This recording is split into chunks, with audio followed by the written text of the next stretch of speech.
vamos a orar por él para que se le quiten las mariposas y todo lo que hay en su estómago. Y vamos a bendecirlo. Padre Santo, te ruego, Señor, que tú pongas tus manos sobre él, Padre, y lo bendigas y le ayudes, Señor. Que tú eres el temple de los que confían en ti. Señor, yo te suplico que tú le inundes de tu paz, que tú le inundes de tu presencia, que tú le inundes de tu vida, de tu sustancia, que tu Espíritu Santo tome control y lo uses según tu gloria. Padre, prepara nuestros corazones para la palabra que ha de ser expuesta y permite que ésta lleve el fruto que es el que tú quieres, Señor, en el nombre de Jesús. Amén. Amén. Amén. Bueno, hermanos, que el Señor les bendiga. Buenos días. Qué bueno verlos, que están aquí, están contentos, se ven bien. Se ven algunos bien regios. Y pues le damos gracias al Señor por eso. Quiero orar, quiero invocar el nombre del Señor aquí en este lugar. Yo sé que Él está aquí en medio de nosotros, pero quiero hacerlo otra vez. Espíritu Santo de Dios, venimos ante tu presencia y primeramente te pedimos perdón por nuestras ofensas, Señor. Perdóname por los pensamientos, Señor, que a veces tengo que se oponen a tu palabra. Perdona a aquellas personas que también les sucede lo mismo. Hay una lucha entre nosotros, en nuestro cuerpo, en nuestro ser. Hay dos leyes en nuestros miembros, Señor. Pero sabemos que si invocamos tu nombre, Padre Santo, tú puedes manifestarte en medio nuestro. Tú puedes pasearte sobre este lugar y donde tú estás, Señor, donde tu presencia está, los muertos resucitan y los enfermos son sanos por tu poder. Así que yo reconozco mi incapacidad para hacer estas cosas, ni ninguna cosa buena ni agradable delante de ti, Señor. Y te imploro que vengas a este lugar, Señor Jesús. Espíritu Santo, ven a este lugar. Abre el corazón, da entendimiento. Convéncenos de pecado, Señor. Guíanos al arrepentimiento. Guíanos, Señor. Y enséñanos el camino por el cual debemos andar. En el nombre poderoso de Jesucristo te doy las gracias, Señor. Confío en ti. Amén y amén, Señor Jesús. Acompáñame a las escrituras en el libro de Revelaciones, Apocalipsis capítulo 2.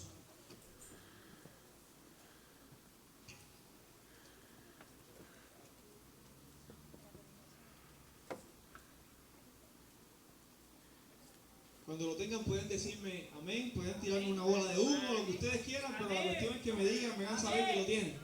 Víctor siempre lo tiene rápido, el hombre tiene un marcador en la Biblia con los textos que yo estoy usando aquí. Tenía una lucha en mi corazón acerca del mensaje, porque ¿se acuerdan la predicación del Señor que vino hace 2 domingos atrás? 2 o 1, 2, ¿verdad? Demetrio Rodríguez. Demetrio. Se llama Señor Demetrio, Pastor Demetrio. Antes que él predicara eso, el miércoles antes, yo sabía que me tocaba predicar hoy, y yo estaba orando al Señor para que me dijera cuál era el mensaje que Él quería que yo les entregara a ustedes de parte de Él, porque sabemos que esto no se trata de nosotros, sino se trata de Él, lo que Él quiere hacer con nosotros. Y el Señor claramente me dijo, predícale de Apocalipsis 2, predícale del mensaje específicamente a la iglesia en Éfeso. Predícales y diles que yo, el verdadero, les digo esto también a ellos. Me lo dijo el miércoles antes a que este Señor viene, y luego este Señor viene y expone un mensaje muy similar. Él habló de las 7 iglesias en general, de ciertas características, pero yo se lo había comentado a mami el mismo miércoles que me pasó eso. Y el domingo, cuando él se para aquí, no había luz, y él comienza a hablar, yo le digo a mami, ¿te acuerdas lo que yo te dije el miércoles? Y se acordó. O sea, ella es testigo de eso. El título se llama Sin dolor no hay crecimiento. Sin dolor no hay crecimiento. Esto es sencillo. Para que una harina sea de mejor calidad, tiene que ser procesada. Si no es procesada, no es de tan buena calidad como la otra que es procesada. Y Dios tiene una particularidad en la cual nos mete en procesos dolorosos en la vida para hacernos crecer. nos pasa por sufrimientos, así como Jesucristo pasó por sufrimientos. Y dice, por sus padecimientos, está hablando de Jesucristo, por sus padecimientos aprendió la obediencia. Y no es que Él haya sido un desobediente, sino que lo que Dios quiere enseñarnos a nosotros con esto es que a través de nuestros padecimientos, de nuestros dolores, de nuestras aflicciones, de nuestros momentos de soledad, de nuestros momentos de crisis, aprendemos a obedecer al Señor. El versículo 1 del capítulo 2 del libro de Apocalipsis dice así: escribe al ángel, esto es Dios hablándole a Juan en la isla de Patmos. Es una revelación del mismo Jesucristo. Esto no es Pablo el que está hablándole a Juan. Esto es el mismo Señor Jesús hablándole a Juan. Fue una visión magnífica, una visión que muy pocos hombres en la Escritura han podido experimentar. Se le presenta al Señor, para que tengamos una idea del cuadro, con su pelo más blanco que la lana. Su rostro resplandecía como un sol, dice la Escritura. Quiero que hagamos esta imagen en nuestro cerebro acerca de la visión que tuvo Juan en la isla de Patmos acerca de Jesucristo. Dice que sus vestiduras eran más blancas que la nieve. Dice que tenía un cinto, como los guerreros, que del cinto decía Señor de señores, Rey de reyes, el anciano de días. Dice que sus pies eran como de bronce bruñido. Caminaba y hacía estruendo con sus pisadas.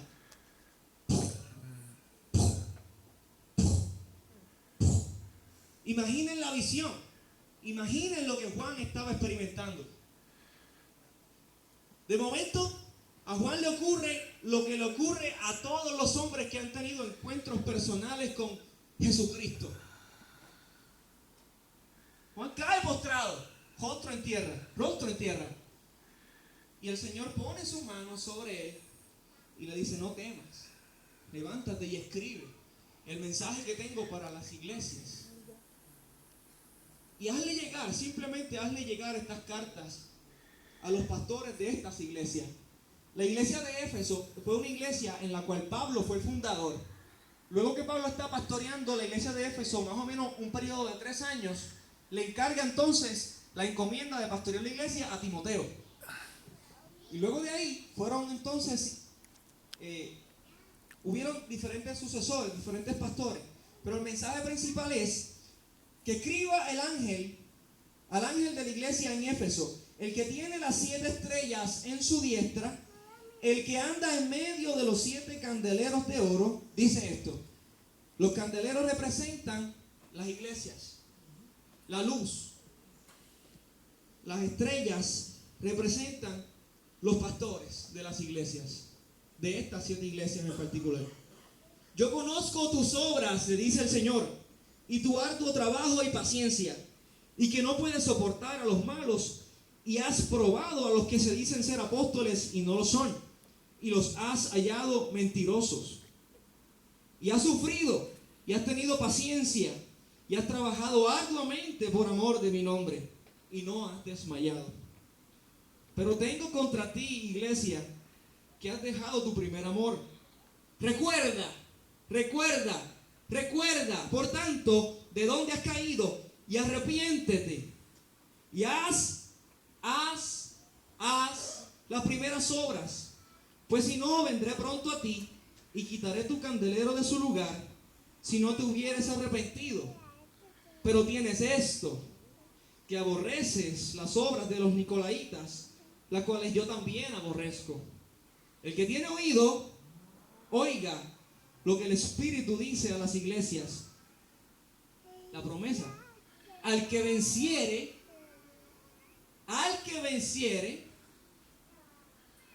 le daré a comer del árbol de la vida, el cual está en medio del paraíso de Dios.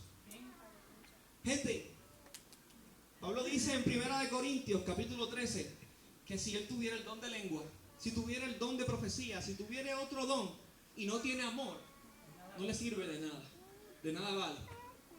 Y es que el Señor quiere que entendamos algo bien especial en esta mañana. Esta mañana es una mañana de autoevaluación, es una mañana que el Señor quiere llevarnos a cada uno de manera individual a que analicemos nuestra vida. Y si hemos encontrado faltas ante Dios respecto al dejar el primer amor, que procedamos rápido al arrepentimiento, rápido, y que hagamos las primeras obras que hicimos al principio. El amor al Señor es un combustible que da vitalidad espiritual. Cuando este amor al Señor se pierde, llega entonces la rutina. Y la rutina trae consigo inconsciencia espiritual. Y finalmente, la inconsciencia espiritual te conduce a menospreciar la gloria de Dios, a menospreciar la presencia de Dios, a menospreciar las bendiciones de Dios, la misericordia, la bondad de Dios, la longanimidad y todos aquellos atributos que expresan la multiforme gracia de Dios hacia nosotros. Esto es un proceso, el llegar a estar en una condición de inconsciencia espiritual es un proceso que no ocurre de la noche a la mañana. Es un proceso en el cual primero hay una seducción. Primero hay cosas que se tratan de introducir en tu vida que quieren seducirte y desviarte hasta que llegue el punto en que te vuelvas insensible. Insensible a los milagros de Dios. Insensible a ver el poder de Dios actuar en tu vida. Les voy a compartir algo muy especial con ustedes. Y es lo siguiente. El momento, si hay algún momento en el culto, en nuestra celebración al Señor, además de la adoración y todo el tiempo, ¿verdad? Pero si hay algún momento especial en el que Dios quiere que le pongan importancia, en el que Dios quiere que nadie esté hablando, en el que Dios quiere que nadie esté masticando chicles con indiferencia, es en el momento que el pastor está haciendo el llamado, o la persona que está haciendo el llamado para nuevos creyentes. En ese momento, la persona inconversa que está aquí, escuchando la palabra de verdad, la verdad de Dios está chocando espiritualmente con el hombre, con su rebelión, con su rebeldía al Señor. Hay una lucha espiritualmente, hay demonios que están agarrando a la persona y haciendo resistencia para que no acepte la verdad.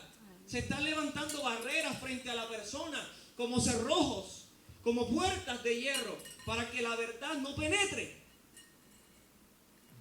En ese momento, Dios está aquí, como siempre lo ha estado, pero mandó ángeles guerreros a que rodeen la persona si es para salvación. Hay una lucha parecida a la que tuvo el arcángel Miguel con el diablo cuando contendía por el cuerpo de Moisés. Hay una lucha espiritual y la gente está... Cuando lo que debieran haber estado es orando. El que tiene oídos, oiga, dice la Biblia, dice Apocalipsis. Deberíamos estar orando, intercediendo en ese momento. Señor, si hay alguien aquí que no te conoce, Señor, y tú lo has escogido para salvación, te suplico que rompas, Señor, rompas la barrera, rompas las ataduras en su vida, destruyas la obra del diablo. Eso es lo que debiéramos estar haciendo en ese momento tan importante. Pero solamente llegamos a estar indiferentes en ese momento cuando ya hemos llegado a una condición de inconsciencia espiritual, callosidad espiritual. Te acostumbraste a los milagros y al mover de Dios. Viste tanto la obra de Dios en tu vida que se te formó un callo encima de tus ojos. Te acostumbraste, ya no sientes lo mismo por Cristo. Ya no sientes el mismo fuego y la misma pasión que sentías cuando el Señor se te reveló a tu vida.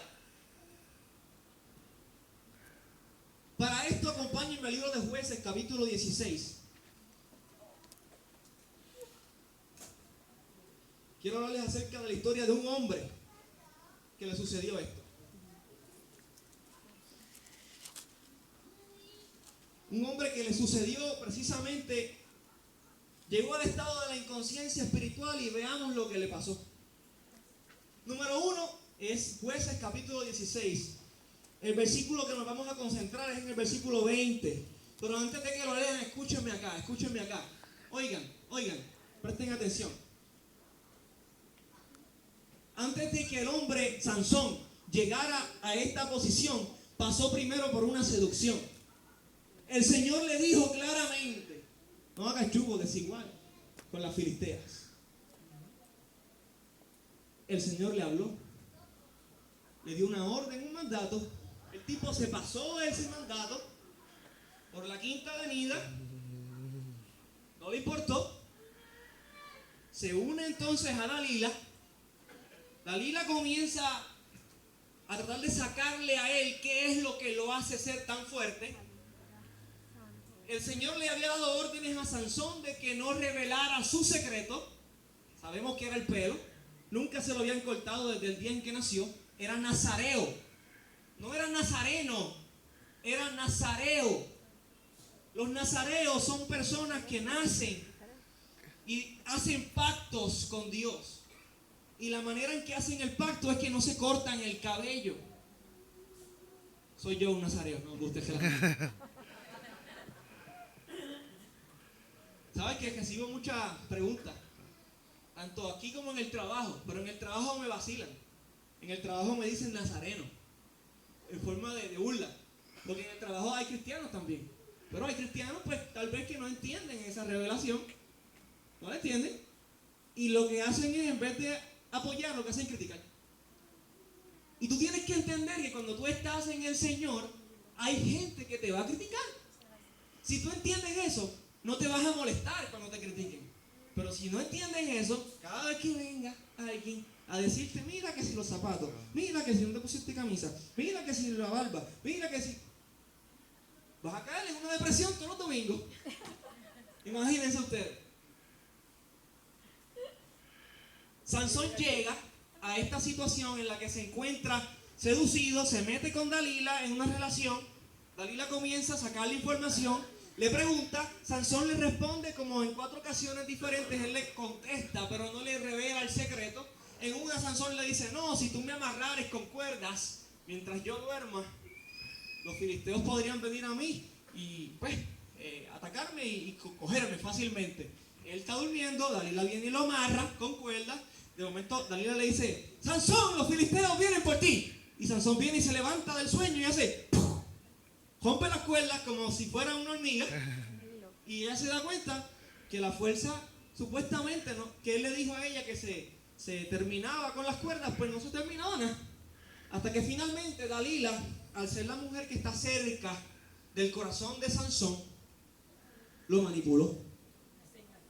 Y le dijo: tú dices que me amas, tú dices que eres mi hombre, pero sin embargo no me dices cuál es el secreto entre tú y Dios para tu fuerza. Lo comenzó a manipular.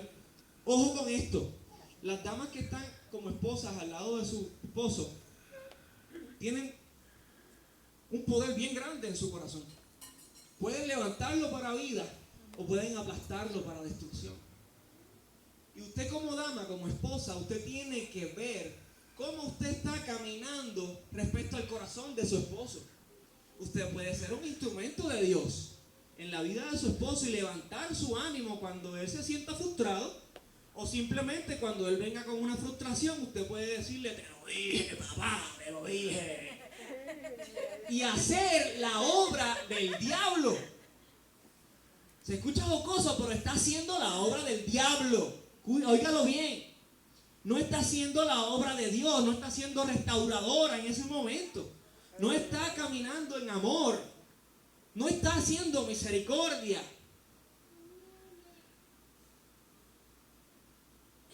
Allá usted con Dios. El versículo 20 dice así: y le dijo: Sansón, los filisteos. Dalila le dice eso a Sansón. Y luego que despertó él del sueño, se dijo: esta vez saldré como las otras y me escaparé. Pero él no sabía que Jehová ya se había apartado de él.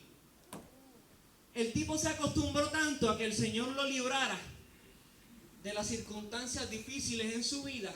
Se acostumbró, hubo una inconsciencia espiritual, hubo una callosidad espiritual. Se acostumbró tanto que no lo valoró y comenzó a menospreciar el poder de Dios en su vida, hasta el punto que el tipo dice, predicar un domingo, sí pastor, voy a predicar, pues tantas veces que lo he hecho, lo voy a hacer una vez más. Eso es algo sencillo, no tengo que buscar el rostro de Dios en oración, no tengo que leer la palabra porque yo tengo mucha inteligencia. Pues claro que sí, vamos a predicar, pastor. Eso dijo él en su corazón, saldré como las demás veces, pero él no sabía que Jehová se había apartado de él, porque Jehová no quiere personas inteligentes. Jehová no le interesa nuestra capacidad para retener información. Jehová quiere personas dispuestas a humillarse delante de su presencia y nada más. Él se encargará de darte inteligencia y sabiduría, pero Él quiere que tú tengas el corazón correcto delante de Él.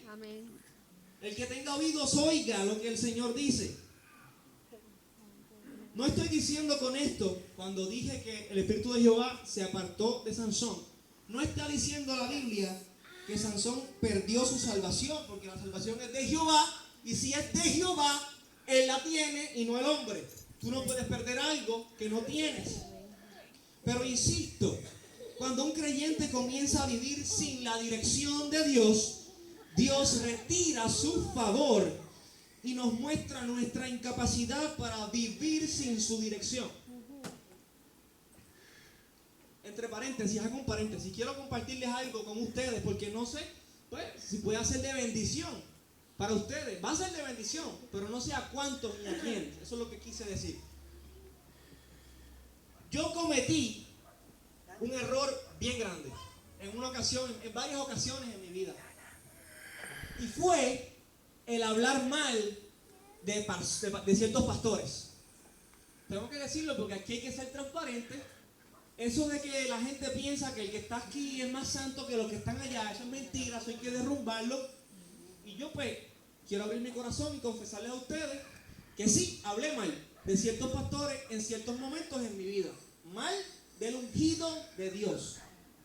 No importa lo que el ungido de Dios haga, pero es la persona que Dios ha escogido y ha puesto en un sitio alto para llevar su palabra. Alto me refiero a que lo ha expuesto para que la gente oiga la palabra. No me refiero a una posición alta, más superior a las otras. Yo cometí eso. ¿Qué pasa con esto? Descubrí hace un par de meses atrás que hay una maldición que Dios envía a estas personas que hacen este tipo de juicios y afirmaciones contra los pastores, contra los ungidos de Dios en general, ya sean maestros, ya sean evangelistas, lo que sea. Y es cuando el Señor le dice a Abraham: yo maldeciré al que te maldiga y bendeciré al que te bendiga.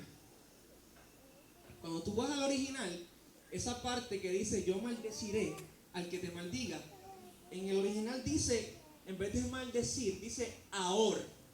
Ahor lo que significa es yo traeré ceguera espiritual. Es una maldición que tiene que ver con quitar entendimiento. Y yo estaba experimentando un momento en mi vida en el cual yo clamaba, yo oraba en mi habitación, yo leía la escritura y nada pasaba. Como si los indios vinieran, me sentía vacío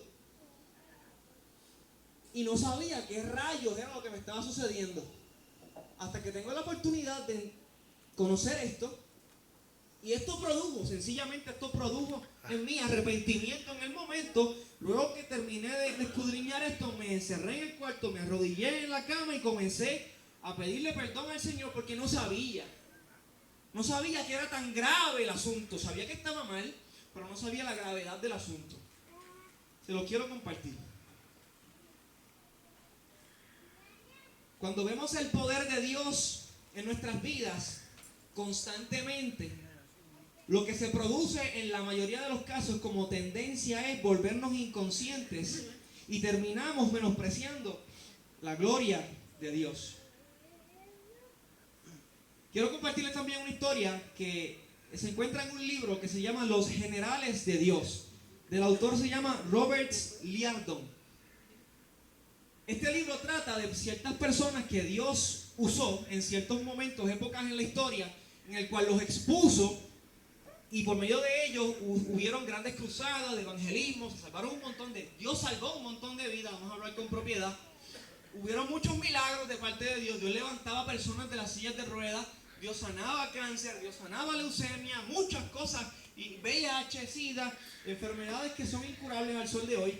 Y estas personas tuvieron un final feo.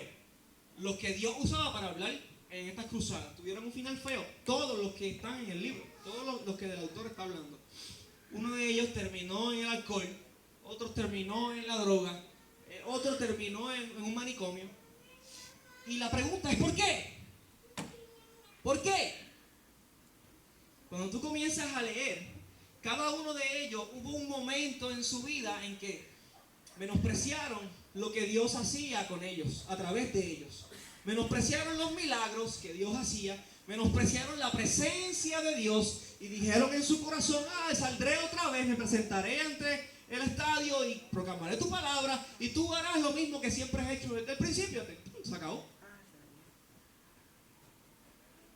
Y es muy triste que hombres y mujeres que Dios los ha usado en momentos en particular, hoy sean una sombra de la voz de Dios.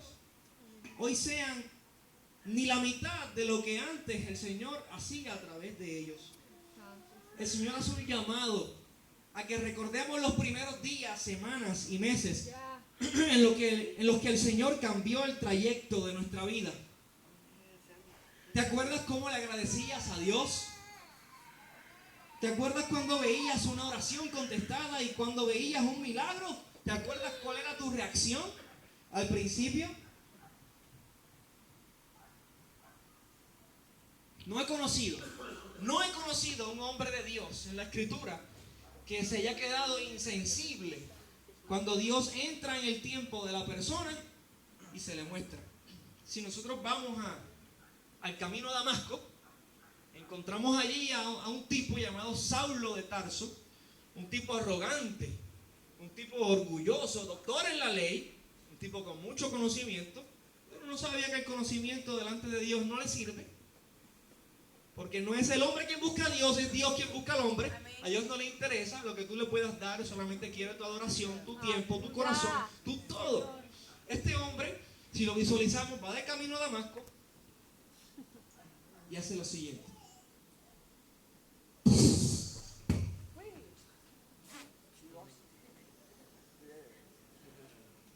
Saulo, ¿por qué me persigues, Saulo? Vemos a Daniel que dice, mis piernas temblaban ante tu presencia, mis piernas temblaban y se caía. Vemos a Isaías cuando tiene una visión del Altísimo. Está en el templo y él lo ve. Y cuando ve al Señor sentado en su trono, que sus faldas llenaban el templo, dice, ¡ay de mí! ¡Ay de mí! Es una expresión de miedo. Es una expresión en la cual Isaías no tenía fuerzas para sostenerse de pie y decía, ¡ay de mí, que impío soy! Y mis ojos han visto al Señor. ¡Ay de mí! Un hombre de labios inmundos. Un hombre como yo, muy tan vil. Un hombre que habla a espaldas de aquel. Y un Dios tan santo, tan diferente, un Dios tan puro. Abrió el telón del cielo y me mostró su presencia y su trono. Isaías pudo ver cómo era un culto celestial. Isaías pudo contemplar a los serafines de gloria encima del trono de Dios, diciéndose el uno al otro, Santo, Santo, Santo, Jehová de los ejércitos, toda la tierra está llena de tu gloria. Isaías pudo contemplar 30 segundos de visión que tuvo Pablo acerca ni una visión, fue que escuchó la voz de Dios. 3 días que estuvo ciego le bastaron a él para convertirse en el Pablo que predicaba la palabra de Dios con denuedo, para predicar su palabra y buscar su rostro en oración antes de hablar. le sirvieron a Daniel. A Daniel, cuando el Señor se le reveló, fue suficiente una sola experiencia con Dios para provocar en él una devoción diaria. 3 veces al día se levantaba y se postraba en la ventana de su habitación, las abría y empezaba a hablar con Dios fielmente. Un tipo fiel, un tipo leal al Señor, un tipo que cuando vino esta cuestión del rey Nabucodonosor, que los lleva cautivos a él, a los que andaban con él, y les cambia la dieta. Un tipo íntegro, un tipo que no estuvo dispuesto a negociar su comida por nadie. Digo, bueno, si aquí no puedo manipular nada, no puedo hacer nada, pero sí puedo comer y sí puedo elegir mi comida. Y voy en el nombre del Señor y hablo con aquel jefe, y el Señor le dio gracia para con esa persona y pudo tener un diálogo normal sin que le dieran, sin que le faltaran el respeto a Daniel. Y el tipo habla y le dice al jefe de la cárcel, le dice, mira chico, yo no como esas porquerías. Yo no como esas cosas que ustedes me están diciendo que yo coma. Solamente como vegetales, legumbres, con mis amigos que están aquí. El tipo no quería, pero le dijo, vamos a hacer algo. Dame una cantidad de días en específico. Nosotros vamos a ayunar por completo. Y si tú ves nuestros rostros que se han vuelto pálidos, pues entonces nosotros comemos lo que tú estás diciendo que comamos. El tipo le habló a ese tipo con una seguridad, con una certeza de que el Señor no lo iba a dejar en vergüenza. Pero ¿cómo él tiene esa certeza? Porque él vive en la presencia de Dios. Porque el tipo es un Pablo de la vida. El tipo es un Isaías de la vida. El tipo es un adorador, pero no se queda ahí.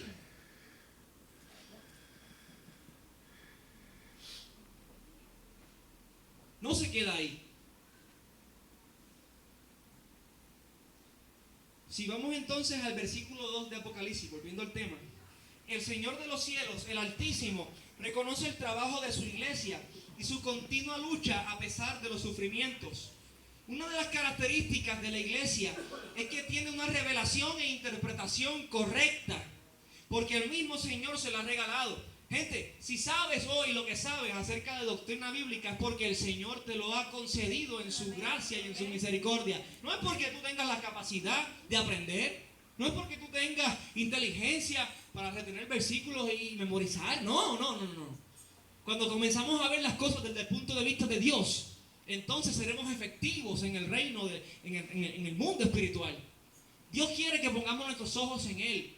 Y como parte de esto tenemos que reconocer que todo lo que sabemos, todo lo que conocemos acerca de Él es porque Él nos lo reveló en su pura gracia. No hicimos nada bueno delante de Él para que Él se viera en la obligación o en la necesidad de bajar a nosotros y enseñarnos los misterios grandísimos de Dios. Con la doctrina de Cristo es que han podido identificar a los falsos apóstoles, los maestros del error y los herejes.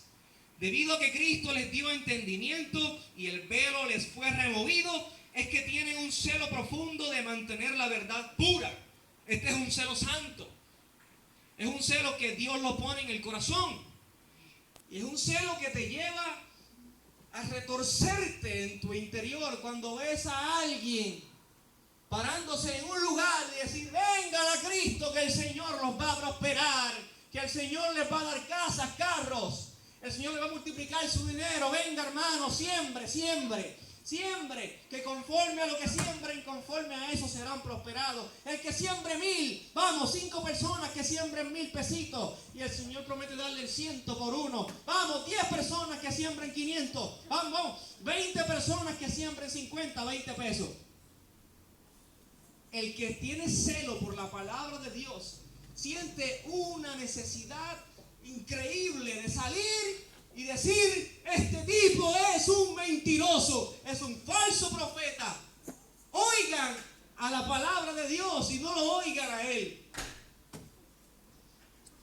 Hace falta gente radical en estos tiempos. Hace falta gente que no estén dispuestos a doblar sus rodillas ante una imagen, un becerro de oro. Hacen falta Pablos Dios hace un llamado. Dios hace un llamado entre medio de nosotros y nos dice que nos levantemos, que seamos valientes, que si el mismo gobierno nos impone una regla, una norma en la cual esté envuelta la negación al Señor, que no accedamos bajo ninguna circunstancia, así tengamos que morir. Amén. Bendito Dios. Pero esta iglesia realmente no le interesa lo que piensen los malos, ya que han perseverado y sufrido sin existir desánimo alguno.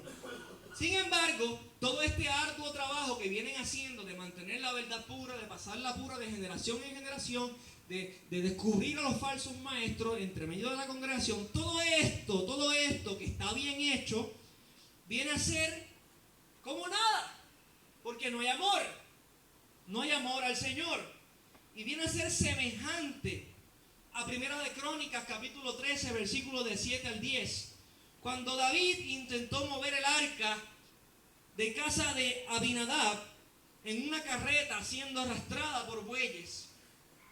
La intención que David tenía en su corazón, óigame bien, la intención era traer de vuelta el arca, que el arca tipificaba la presencia de Dios.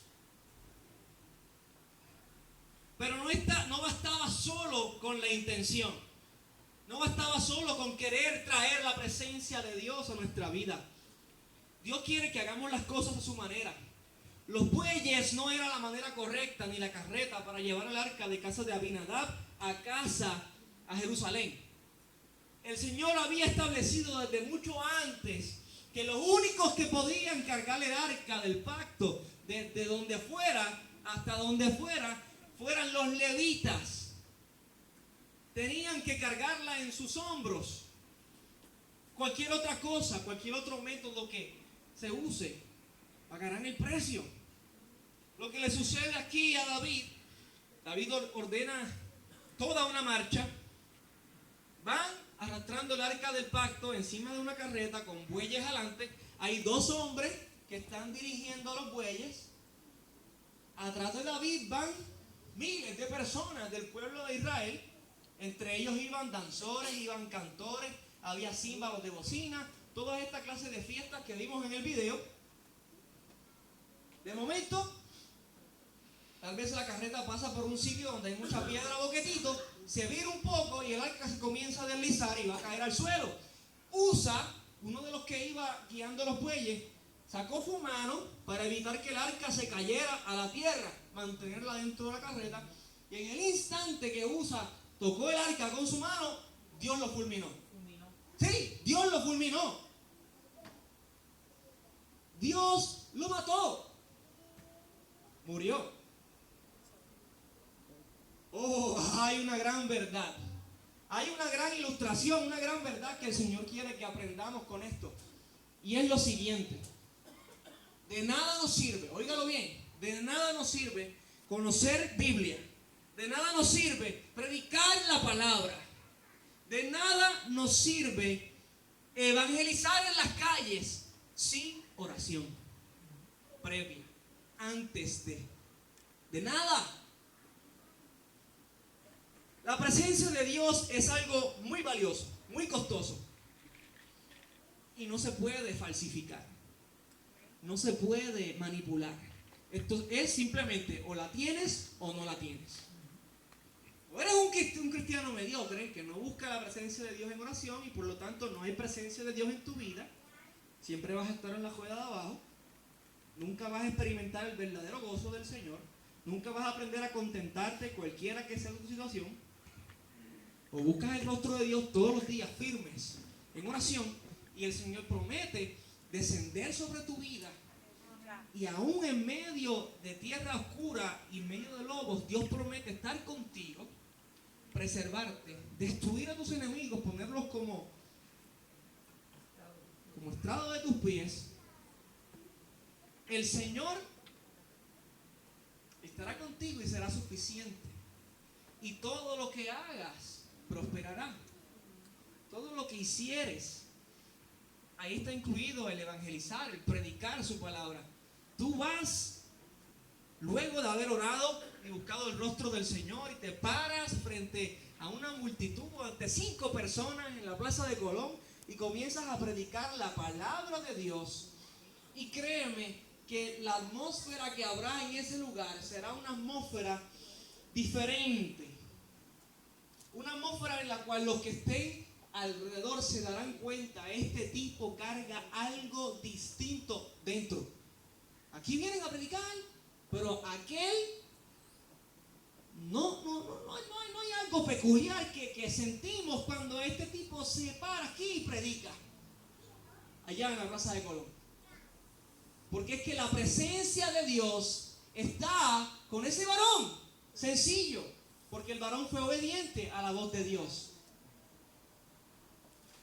Luego de esto, David, al ver que Usa muere, como todo buen rey, buen caballero, buen administrador, se detiene. Páreme todo. Se murió alguien, un hombre ha caído. La casa más cercana que había por el área era la casa de Obed-Edom, un granjero. Llevan el arca, tocan la puerta de la casa de Obed-Edom, tum, tum, tum. Tipo sale, aparece el rey a la puerta de su casa. Mira, íbamos llevando el arca de un lugar a otro, pero de repente uno de los que iba con nosotros tocó el arca y murió. A ver si la podemos dejar en tu casa. Pero no la toques. No la toques. Porque si el Señor fulminó a Usa, te puede fulminar a ti. Dile a tu esposa que no la toque. Dile a tus hijos que no la toquen. Cuando entra el arca a la casa, pues la esposa muy probablemente dijo: esto no combina con los muebles, esto no combina aquí. Puedes sacarlo de aquí, puedes otro lado. No toques el arca. La presencia de Dios. El tipo muy probablemente no sabía lo que estaba guardando en su casa. En 3 meses que el arca estuvo en su casa, el Señor hizo que todo lo que había en su casa prosperara y se reproduciera a niveles extraordinarios. Comenzó a cosechar plantas, lo que había sembrado. Las hijas de él comenzaron a dar a luz. 3 meses, no sé cómo Dios lo hizo. No sé si estaban embarazadas desde antes y parieron todas a la misma fecha. No sé si Dios hizo un milagro y en el momento que llegó el arca todas quedaron encintas y dieron a luz en 3 meses. No sé si quedaron encintas todas en el mismo momento y dieron a luz todas a los 9 meses. Pero la Biblia dice que en 3 meses, que la presencia de Dios estuvo en la casa de Obed-Edom, todo prosperó en su casa. El arca era símbolo de la presencia de Dios. Tú puedes llevar la presencia de Dios a tu casa. Amén. Gloria a Dios. Tú puedes cargar con el libertador dentro de ti. Y cuando venga un endemoniado, no agarrar el teléfono y llamar al pastor para que le saque un demonio a fulano. Si tú tienes la presencia de Dios en tu casa, dentro de ti, cuando tú vayas a enfrentarte a una persona que está poseída, tú mismo te pararás delante del endemoniado y le dirás: el Señor te reprenda, sal fuera, y saldrá. Santo, sí. Porque la presencia de Dios estará contigo. Amén. Hay gente que dependen de otros. Y esto es malo y bueno. Es bueno en los primeros días, como los bebés, que tienen que depender de sus padres mientras van creciendo, como algo así como esta nena que está aquí, como Camila, que depende pues de un adulto. Pero cuando va creciendo, a ver, no es normal que Robert, lo uso como ejemplo porque es más grande, no es normal que Robert venga ya Jaira, lo cargue en sus brazos y lo siente en él donde está sentado. Papi, quédate ahí, en lo que se acaba la ceremonia, el culto al Señor. Cuando se acabe la predicación: papi, ¿quieres ir al baño, papito? Vente, que te voy a llevar al baño. Lo cojas de la mano o lo cargues hasta el baño. ¿Verdad que no es normal? ¿Verdad que no? Pues lo mismo sucede en el mundo espiritual. No es normal que un creyente, 20 años en el evangelio, se esté chocando con los mismos gigantes que chocaba cuando comenzó en el evangelio. No es normal. ¿Qué está pasando? Sencillo. La presencia de Dios no se está buscando correctamente, conforme al mandato del Señor. Pregunto. Perdóname, no pregunto nada. David coge y comienza a buscar, comienza a asesorarse por qué rayos había muerto Usa. Se da cuenta en la investigación de que Usa murió porque la manera en que Jehová quería que cargaran el arca era en los hombros de los levitas. Y entonces David convoca una reunión en el pueblo de Israel. Mira, el arca está en casa de Obed-Edom. Se enteró de toda su reproducción que había en su casa tan solo 3 meses. Organizó cómo mover entonces el arca de casa de Obed-Edom hasta Jerusalén. Y es entonces que vemos lo que vimos en el video. Sin dolor no hay crecimiento. Sin muerte no hay resurrección. Un altar sin un sacrificio es un altar sin fuego de Dios. Nunca verás el poder de Dios actuar en tu vida de manera contundente y continua si no pones en el altar un sacrificio. Si no te pones a ti mismo como sacrificio vivo de alabanza. Si no te doblegas y cuando sientas ganas de hacer otra cosa, dices, no voy a hacerlo, voy a buscar el rostro de Dios en oración, y te encierras en el cuarto y comienzas a clamar al Señor. Solamente esta vida está reservada para aquellas personas que realmente le interesa al Señor.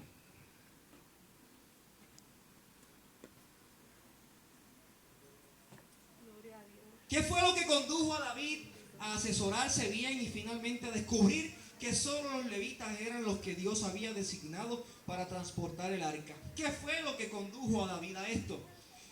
Nada más y nada menos que el profundo amor que David sentía por la presencia de Dios. Amén. Un dato bien importante era que cuando David comenzó su reinado en Jerusalén, el arca llevaba 40 años que no estaba en Jerusalén. Y lo primero que David hizo cuando comenzó su reinado fue buscar la presencia de Dios, buscar la dirección de Dios, buscar el arca y traerla de vuelta a Jerusalén. ¡Qué lección grande!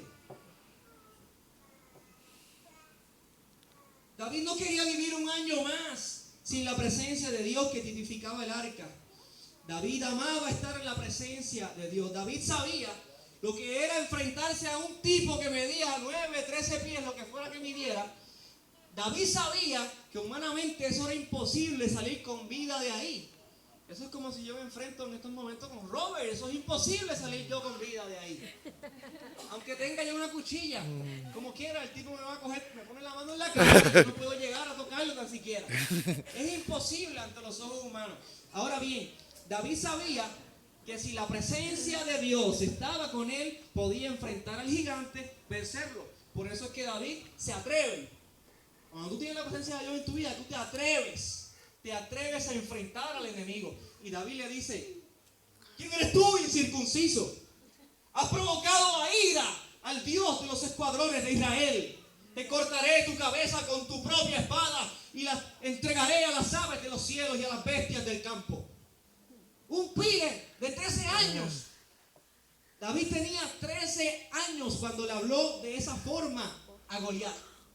Un gigante, un tipo corpulento que nada más la lanza de Goliat pesaba 300 libras. Su lanza pesaba 300 libras y él la manejaba con una habilidad increíble. Imaginen la altura, el poder, la gordura, el ancho de sus huesos y sus músculos. Era un guerrero de nacimiento, era un guerrero. El tipo estaba acostumbrado a enfrentarse a la batalla, a matar, destruir personas, como si fueran hormigas. Pero David, como sabía el valor de la presencia de Dios, lo primero que hace cuando va a ser rey sobre Israel, colocado ahí, puesto por Jehová mismo, por Dios mismo, es buscar la presencia de Dios otra vez. Lleva 40 años en el reinado del rey Saúl, y Saúl no le importó 3 pepinos buscar la presencia de Dios. Muchas veces Israel estaba en guerra y Saúl estaba debajo de un árbol de granada tirándose uvitas a la boca. Cuando se supone que el líder esté allí en la batalla, en primera fila. Saúl no valoraba la presencia de Dios. David la valoraba. David sabía lo que era cantar, tocar el arpa en adoración al Señor y observar cómo los demonios salían de Saúl. David conocía el secreto de la adoración. Voy a adorar al Señor. Voy a adorarlo con un corazón sincero. con un corazón humilde. Voy a buscarlo por quien es Él, no por lo que me pueda dar. Lo que Él me va a dar va a venir como consecuencia, pero ese no es el meollo del asunto. Ese no es el enfoque de tu corazón. El enfoque de tu corazón tiene que ser buscarlo a Él por quien es Él y por lo que Él dice que debes hacer. ¿Qué fue lo que llevó a David a despojarse de las vestiduras del rey y danzar con todas sus fuerzas al frente de los levitas mientras transportaban el arca de la casa de Obed-edom hasta Jerusalén? ¿Qué fue lo que hizo que David se despojara de sus vestiduras reales, sin camisa, con una especie de taparrabos, y comenzara a brincar con todas sus fuerzas? Comenzara a remolinear en el aire. ¿Qué fue lo que hizo que David hiciera eso? El gozo del Señor, el amor profundo que sentía por su presencia, el amar a Dios profundamente hasta llegar al punto de hacerte vil por causa de Jehová, provocará que los Mical te menosprecien. Hay gente, vuelvo y repito, que te va a menospreciar cuando tú haces cosas que ante los ojos de los hombres parecen cosas vergonzosas o son cosas vergonzosas a los ojos de los hombres. El tipo era el rey. Estamos hablando que podríamos decir, no quiero ofender a David, pero vamos a decirlo porque entiendan un poquito, pero es representación de este tipo, AGP, Alejandro García Padilla. Por eso dije que no quiero ofender a David. David era un hombre encima de Dios. David representaba a nuestro gobernador de Puerto Rico. Imaginen a nuestro gobernador, que ustedes están acostumbrados a verlo con gabán, con charina, corbata, verlo sin camisa, verlo en calzoncillos, sin pantalones, descalzo, en el medio de la número 2 al frente del mall, danzando así como un loco. Como un loco, por poco me caigo ahí. Imaginen eso. ¿No es algo vergonzoso ver al gobernador de Puerto Rico en esas condiciones ante los ojos de los hombres? Pero David no tenía su mirada puesta en lo que los hombres pudieran decir, pensar o hacer. David tenía su mirada puesta en el Señor, en el Señor de los ejércitos, quien lo llamó y hizo preferencia con el padre de Mical y lo escogió a él porque simplemente lo escogió. David le importaba lo que el Señor dijera, no lo que los hombres pudieran decir o hacer, ni pensar, ni quemarlo. Sí.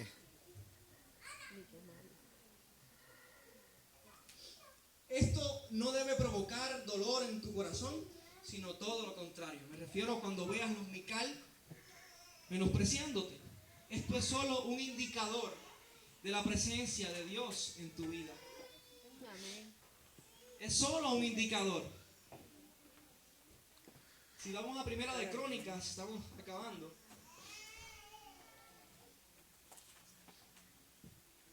Primera de Crónicas 16.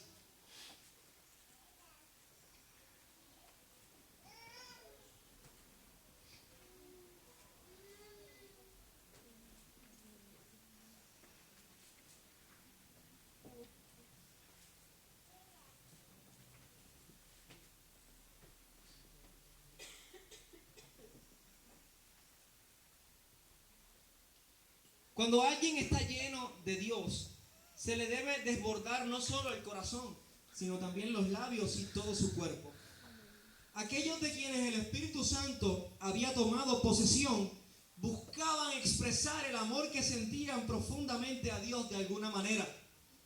Muchos de ellos buscaron la manera de expresarlo a través de cánticos. Otros lo expresaron a través de danzas, como David. Otros lo expresaron mediante la negación personal. Pero hay una manera. Tiene que haber algo en tu interior que sea más fuerte que tú, que te lleve a producir un movimiento con tu cuerpo en adoración al Señor. Ya sean címbalos, ya sean aplausos, ya sea danzar, ya sea cantar, ya sea negarte a ti mismo, ya sea vivir una vida de presencia con Dios. Como ejemplo de un hombre que buscó expresar su amor a Dios con sus manos y palabras y hechos fue David. Cuando David llega hasta Jerusalén, donde va a colocar el arca finalmente, dice la Biblia que él la colocó en medio de la tienda. Y en el versículo 7 del capítulo 16 de Primera de Crónicas, dice: entonces, en aquel día, David comenzó a aclamar a Jehová por mano de Asaf y de sus hermanos. Y comenzó a decir: alabad a Jehová, invocad su nombre, dad a conocer en los pueblos sus obras. Cantad a él, cantadle salmos, hablad de todas sus maravillas, gloriaos en su santo nombre. Alégrese el corazón de los que buscan a Jehová. Buscad a Jehová y su poder. Buscad su rostro continuamente. Haced memoria. Recuerda de dónde has caído y haz las obras que hiciste al principio. Amén. Gloria a Dios. Oh Dios. En el versículo 7, donde dice aclamar, que comenzó a aclamar, aquí tengo una definición muy importante. En el original, la palabra aclamar se refiere a yadá, que significa reverenciar o adorar con manos extendidas. Alabar, dar gracias, reconocer o declarar los méritos de alguien, de Dios. Se refiere a la adoración o la acción de gracias y aparece más de 100 veces en el Antiguo Testamento, la mayoría de las cuales corresponden al libro de los Salmos.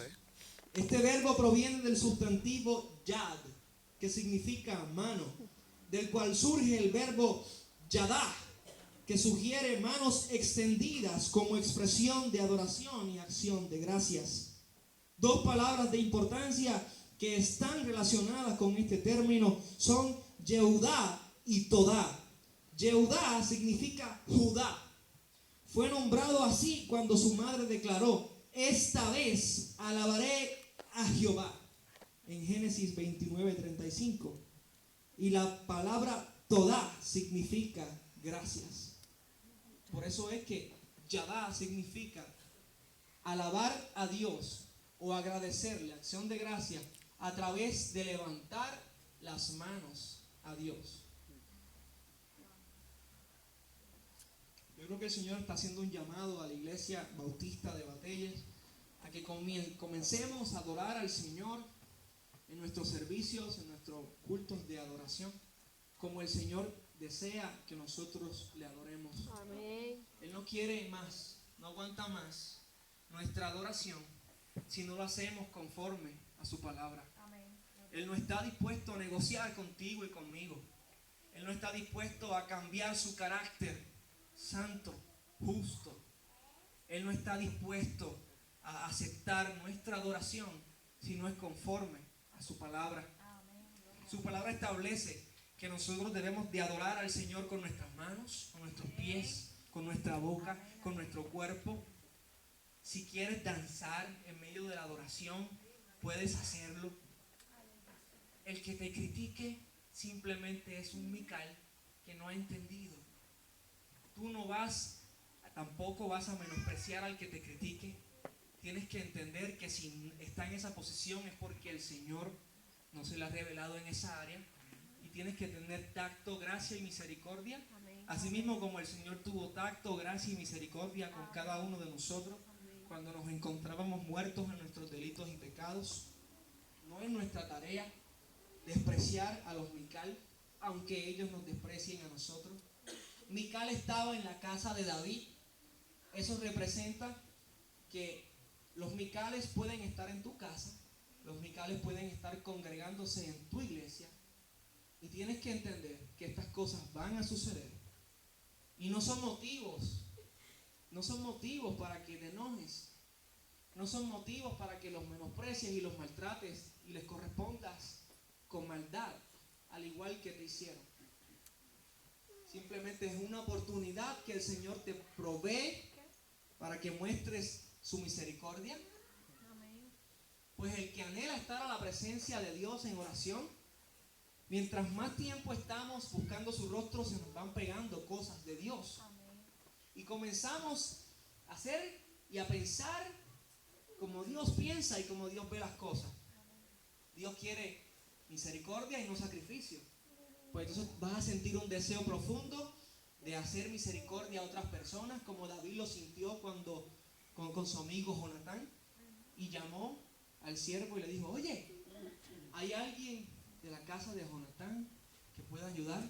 Oh, sí, señor, está Mefiboset, vive en Lodebar. El tipo no se puede levantar, él se arrastra. Oh, dile que el rey lo manda a llamar. Quiero hacer misericordia para honrar mi amistad con Jonatán. Lo que nos debe apasionar como iglesia es tener un corazón conforme al de Dios. Y David tuvo un corazón conforme al de Dios. A pesar de todo lo malo que David hizo, David tenía su mente clara.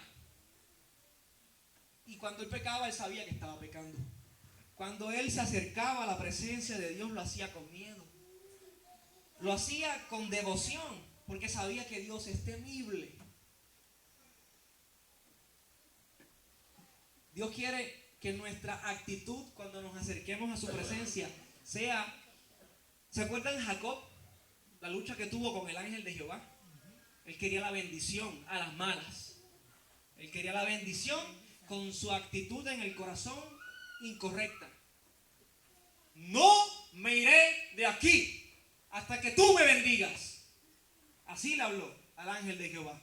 Y estuvo luchando con el ángel de Jehová toda la noche.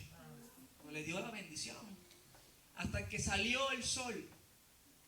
Cuando sale el sol, el ángel con un dedo le toca este tendón que está aquí, que une el muslo con la ingle, y se lo desencajó. Al desencajarse de ese tendón, tú puedes inferir que él se cayó o quedó cojo, tal vez se postró. Yo lo visualizo de la manera en que se postró, pero se postró por obligación. Se postró porque le dieron un golpe. Se postró porque sin dolor no hay crecimiento. Y fue a través de la humillación, ya herido y postrado, entonces el ángel de Jehová le dio la bendición. Una enseñanza terrible acerca de la manera en que Dios quiere que nosotros le adoremos, le busquemos y le bendigamos. Para terminar, Dios hace un llamado a la iglesia y no se cansa de decir: adórenme como yo les digo que me adoren. Cualquier otra adoración es semejante a idolatría y no la aceptaré. No estoy dispuesto. Adórenme como yo quiero. Como yo demando que ustedes me adoren. Ustedes dicen que son mis hijos y me llaman Señor. Pues entonces compórtense como siervos, como esclavos y hagan lo que yo les mando. Se acabó. No está dispuesto a negociar. Si tú haces eso, Dios promete bendecirte en gran manera. Y por eso termina diciendo el segundo capítulo del libro de Apocalipsis: al que venciere, le daré a comer del árbol de la vida, el cual está en medio del paraíso. Tranquila, espera. Al que venciere. Significa que de los que estamos aquí, al que escuche estas palabras y las ponga por obra, vencerá. Y solo estos cargarán en ellos la presencia de Dios. Y todo lo que hicieren con sus manos será prosperado. Y toda palabra en honor al Señor será de bendición a los que la escuchen. Y el Señor estará con él día y noche. Día y noche. Lo levantará cuando esté caído. 70 veces cae el justo y 70 veces Jehová lo vuelve a levantar. Aunque andes en valle de sombra y de muerte, tu corazón no temerá mal alguno. Porque Jehová estará contigo. Pero tú tienes que estar dispuesto a estar con Él. Con Él y con Él. Así Así que con esto los dejo. Piensen, evalúen, autoevalúense y observen su relación con Dios. Observen cuánto tiempo le dedican al negocio, a las amistades, a salir a la playa, a su esposa, su esposo, sus hijos. Observen el tiempo que le dan a todas esas cosas y contrástenlo con el tiempo que ustedes le dan al Señor en oración. Y vean y dense cuenta por ustedes mismos que si hay algún desbalance, simplemente hagan las obras que hicieron al principio y sean bendecidos. Los dejo. Espero que el Señor les bendiga y Ana va a decir unas palabras antes de culminar. Sí, quédate ahí.